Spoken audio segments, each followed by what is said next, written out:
1950 BAPS Swaminarayan સંસ્થાના સ્થાપક બ્રહ્મ સ્વરૂપ શાસ્ત્રીજી મહારાજે અમદાવાદની આંબલીવાળી પોળમાં 28 વર્ષના નારાયણ સ્વરૂપ દાસજીને બીએપીએસ સ્વામિનારાયણ સંસ્થાના પ્રમુખ બનાવ્યા અને ત્યારથી તેઓ પ્રમુખ સ્વામી મહારાજ તરીકે ઓળખાયા. આજે 75 વર્ષ પછી આપણે પ્રમુખ વરણી અમૃત મહોત્સવ ઉજવી રહ્યા છીએ. આ ઉજવણીનું કેન્દ્ર બિંદુ એ ઐતિહાસિક દિવસ છે જ્યારે બીએપીએસ સ્વામિનારાયણ સંસ્થાના પ્રમુખ તરીકે પ્રમુખ સ્વામી મહારાજની વરણી કરવામાં આવી. આ કોઈ સામાન્ય ઉત્સવ નથી, પરંતુ તે દિવ્ય નેતૃત્વના 75 વર્ષની ઉજવણી છે જેણે લાખો લોકોના જીવનને પ્રેરણા આપી છે. પ્રમુખ સ્વામી મહારાજ એક એવું નામ જે શાંતિ, સેવા અને નિસ્વાર્થ પ્રેમનો પર્યાય બની ગયું. તેમનું સમગ્ર જીવન એક જ મંત્રની આસપાસ વણાયેલું હતું, બીજાના ભલામાં આપણું ભલું. આ માત્ર શબ્દો નહોતા, પણ એમણે પોતાના જીવનની પ્રત્યેક ક્ષણ આ સિદ્ધાંતને જીવીને બતાવી. તેમની પ્રેરણા અને નેતૃત્વ હેઠળ 1100 થી વધુ મંદિરોનું નિર્માણ થયું, જે માત્ર પૂજા અર્ચનાના સ્થળો જ નહીં, પરંતુ સંસ્કૃતિ, કળા અને સેવાના ધબકતા કેન્દ્રો બન્યા. પ્રમુખ સ્વામી મહારાજ ભલે દેહ સ્વરૂપે આપણી વચ્ચે નથી, પરંતુ તેમનો વારસો આજે પણ તેમના કાર્યો, મંદિરો અને કરોડો લોકોના રૂપાંતરિત થયેલા જીવનમાં ધબકી રહ્યો છે.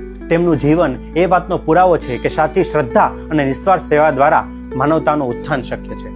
આ અમૃત મહોત્સવ એ માત્ર એક ભવ્ય કાર્યક્રમ નથી, પરંતુ લાખો ભક્તો દ્વારા વ્યક્ત થતી કૃતજ્ઞતાની ભાવના છે. આ મહોત્સવ પ્રમુખ સ્વામી મહારાજના જીવન અને ઉપદેશોને યાદ કરીને તેમાંથી પ્રેરણા લેવાનો અવસર છે, જેનો લાભ આપણે સૌ બીએપીએસ સંસ્થાની યુટ્યુબ ચેનલ અને આસ્થા ચેનલ પર 7 ડિસેમ્બરે સાંજે 5:30 વાગે લાઈવ માણી શકીશું.